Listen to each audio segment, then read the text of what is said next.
This is Boxing Tickets NI in association with that prize guy. I'm delighted to be joined on Zoom once again with the Big Bang. Pierce O'Leary, how are you? I'm good, mate. I hope you're all good. Long time no see. All's fantastic. It's pretty much nearly 11 months, I think, to the day since the last interviewed you, Pierce. I guess it's just been life's carrying on as normal. Your next fight away, knocking another opponent out, and now you're finally getting the opportunity to fight for the European title. That's something you've called out for quite a while. So I'm guessing life can't be any better for you. Yeah, everything's gone well. Look, I really do believe it's all about timing. And then the timing's right. We've been asking for it for a long time, and it doesn't matter who was holding at the time. We wanted to fight and we wanted to win it, and it came vacant. Obviously, my name went up for it. I was next in line to fight for it, and here we are now to fight for the European title on June 7th on a massive undercard. I think it's just over 2 years since I think it was in Belfast. Obviously, the Colin Lopez, I think fight week was when you first sort of mentioned obviously the European title. I think to me, so like That's correct. Yeah. it's a long time sort of coming for you. Like, did you ever get to the stage where you think that it's not happening? You know, when you look for something for so long and it's not happening, and does your head in? Just, just wanted to stay busy, stay fine. Whether I bypass that, it is what it is. My goal is just to keep put myself into a position where they can't refuse, they can't knock me back, and just become a voluntary every time. And that's what I've done. Whether it's regardless whether that's the EBU title or world titles, that's the plan. When I get my shot, then that's when I open up.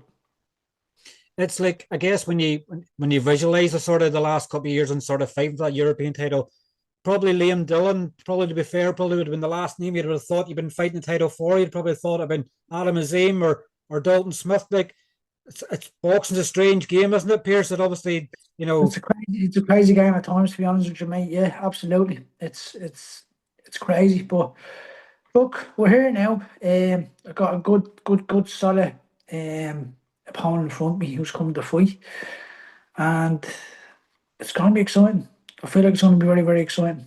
what do you know of Liam Dillon? Obviously, he's a former British champion. Obviously, he's been in the wars. You know, he seems to love to have a good fight. I know Jamie done an interview the other day and he's sort of saying, like, you could have moments in the fight where you really get tested. Like, this isn't a fight you take lightly. No, absolutely no way. And I think a lot of people are writing that fight off, saying like, "Oh, I'm going to go out there and blow him out of the park straight away." I'm prepared for 12 rounds. I'm prepared for 12 grueling rounds. That's what we do in the gym. And I, as I, as like always, I don't overlook no opponent. So I'm taking him very, very serious. If I did take him lightly, I wouldn't be putting the effort that I do in camp and train every day. So look, I'm just once I become the best version of me, I'm fighting. I know it's going to be a great night to work myself. So by doing what I'm doing, just staying focused, going out, and then just putting a fantastic performance on. Yeah, it's always been you, Pierce. You've always been like the model pro that a lot of people can look up to. You're a really good role model, like taking yourself to Liverpool away from home, away from obviously your heavily pregnant missus and obviously your young child. You're about to have a second child in a few weeks, but like you've always been that model pro since day one and taking yourself away from comfort zones and making things tough for yourself because that's when you find the true version of yourself. Oh, absolutely. It's all going well when you have a great spar and you're going back home to yourself and perfect. But when you have a bad spar and you're going back home to yourself and you're looking at four walls, no one there to talk to, other than your coach picking up the phone to and speaking to him. But yeah, you're on your own. You're away from home. You're not in your comfort zone no more. And as you know, a lot of stuff can go through your mind at certain stages in camp when your body's fatigued, your mind fatigue, and a lot of doubts start crawling in. But it's all about being strong-minded at the same time, knowing not trying to be the tough man, but recognize those feelings and those emotions, but say it is what it is, and just keep. Tomorrow's going to be another better day, and just keep picking yourself up as you go. So that's my sort of thing, and that's how I deal with it. But it's just Yeah, I think you need to do what I'm doing. I think I need to do it. I need to do that. It'd be chaotic if I was living at home in Dublin and doing what I'm doing, fine, camp, boys, train, going to shop day to day. Sure, even when I'm back home now, go to shop. The shop is literally 5 minutes. It's going to take me at least 40 minutes back around and back. And sometimes I don't go to shop. Sometimes I get my sister or someone else to go to shop with me. So, or else my dad. So, like, and the things like, in a sense of that way, it'd be very, very tough for me to do a camp at home. Like it's a small percentage players that can do what you do, but that's the mindset you have to have if you want to be a world champion. You have to be in that different situation than what everybody does. They always used to think years ago that people used to go to America and things like that. Like you being away in Liverpool, like you're doing these wee tiny things that not many people do. People have too much home comforts in a camp, but you want to make it really tough for yourself because then when you get to your big moments of world titles, you're ready for it. You're ticking every box. Oh, yeah, absolutely. I'm ready now. I just think like being away from home gives you that more of a nitty gritty. You know what I mean? It gives you more of that when the tough gets going in the ring. At the end of the day, it's only you. You can't put anyone else in there. So it's a bit of tough love for the sport, but and a very selfish moment. But it is what it is, and it's what I've got to do. You know what I mean? It works for me. I think I've been doing this from a very young age, since the age of 19 when I went to London, and the circumstances that I was living in London. A lot of people say, "Oh, he's 19, he's over there living the dream," but it was like looking back now to what I have now from the hard work that I'm at the point in. It did where I am now is luxury. Um, living in a damp living in a damp pub, mouldy old pub. Living in the depths of winter, freezing cold, snow. Just just just looking back now, I don't know how I actually ever how I stuck it out, especially with a newborn baby at home. I don't know. If you try to put me in that position now, I'd probably just say, it is what it is. Because of what I'm at the achieving now and what I have now, the comfort. But would I go through all that again? Yeah, I probably would, because the resistance and the resilience that it gave me in not only in life but in the boxing, it taught me better days are coming. And here we are here now, and we're just touching it. What And what do you what I mean touching it is I'm finding myself a little bit better. I'm in a more happier place than ever before, but I'm so far away from where I want to achieve. So I've always had close people around me who went through the program, and they always said like there's not a lot of money in it from the start. But from what I learned from all that, it matured me in a way of it made me become a man quite early for myself. Even when I went out with a backpack and had no idea where I was staying. I rocked up to this pub, and that's where I was staying instead of the sofa. So done that for done that for actually for 2 years. I got my own room in the pub, and then the pub closed down. I was there through lockdown on my own, and the pub closed down, and I went got another little bit of accommodation. And it wasn't for me. It wasn't. I just knew from then. I was like, I need this. I need to make a change. And I came to Liverpool, and it was like blindfolded me and put me back in Dublin. It Man, was Liverpool has that effect, doesn't it? no, and now at the moment, I've just never been so happy. And plus, everything else is a bonus after that.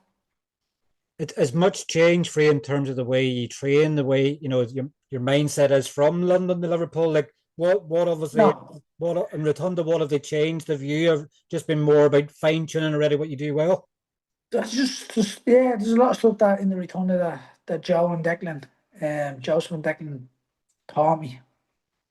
But the majority, the what one thing that hasn't changed from a very young age is my work ethic, and that was the reason why I think I stuck it out in London in that rough place, because it was easy. I could have easily gone back and trained with a pro gym in Dublin, or else said with my amateur coach, I could have easily done it, but I didn't. I done what I had to do. I knew it was the right thing, and it took me to some dark places, all right. But here I am here now as a man. Had no idea how to cook, clean, nothing like that.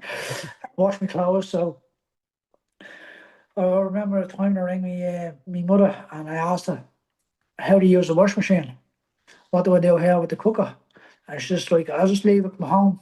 But 18 months, 24 months down the line, I was a different character. So You have to learn these things, but don't you?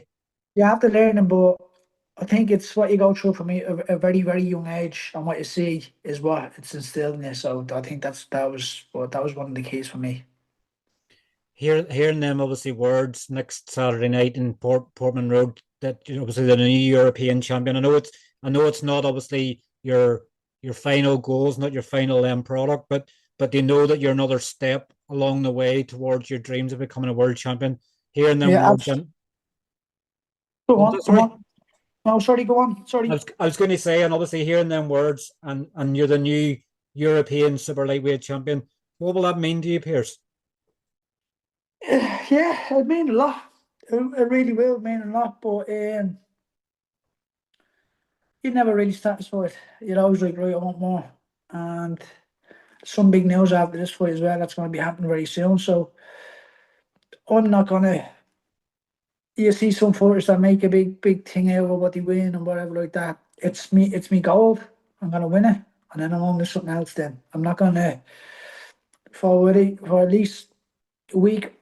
Well, 24 hours. I'll appreciate the moment. I'll be back to work then. Let's go back to work then, and then keep on chipping away then.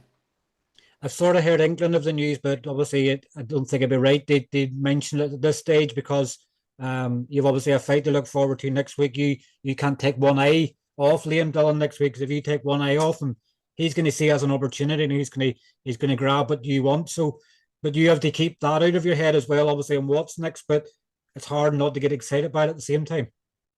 To be honest with you, it's actually make me more focused. It's make me more focused as a person. And Lane Dillon is a world title challenger to me. This fight is no European. This is a world title fight for me. Like the way I treat every other fight as a world title, whether it was a journeyman at the start before or not. What I do in the gym says it all. How I treat this fella, and I'm expecting a tough fight.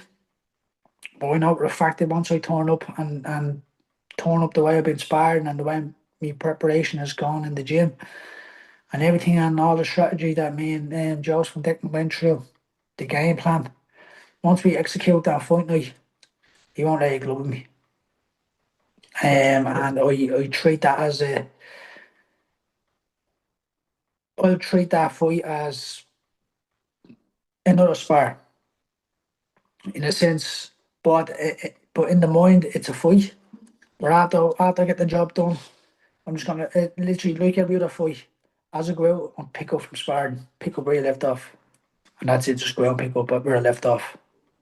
Are you still having? I know in the past you've always had issues getting sparring around the same weight. Like, are you still having to spar people that's higher weight divisions on you to get sparring? Yeah, I am. We had to bring some sparring partners in. Had to buy some sparring partners. I've been let down with people coming from Spain. They've been, yeah, it's been a bit of a disaster. But we've got some plans to head to America for next camp. I head out there and probably Canada as well. So yeah, there's a lot going to be going on. I'm at that stage now, and I want to be sparring the best out there. So this is where we are, and this is what we're going to do. I'm with me coaches who are fully invested into me, and I'm fully invested into them. We both give 100% every day, and yeah, their drive is just as much as mine. So when you have a team like that or surrounded by it, it's endless. God only knows how far you're going to go in the sport. I was just going to say there obviously a lot changed in a year for Anto Kakachi. Obviously, becoming world champion in Riyadh, Joe Gardena, then beat another 2-time world champion in Josh Warrington, and then Lee Wood. Like you can look at someone like Anto and go, what can happen for Pierce O'Leary in 12 months? Like you could be winning the European title, and you could be one, you know, you could have one world title next year, you could have two, you could have three. You just don't know what 12 months has in front of you. I know for a fact that within the next 12 months I'm going to be a world champion. That's a fact. I well believe it. Well believe it. And by next week, this is the start. Like everything is all down to next week. Once I win this belt, top 15 in every organisation, and then have the other one then that's not announced yet, but and that then there's talks about the end of the year, big card. So some massive things happening. Very, very big. So even potentially by the end of this year, you could even be a world champion, like by Christmas That's 2025 with two kids. possibility. You, Yeah, sure. Like even I'll be only home for a week and I'll be back to camp again. And during that time on my second camp, in between then, I'll more likely gonna be missing the birth of a child. So because that's when she's due. So there are a sacrifice you got to make.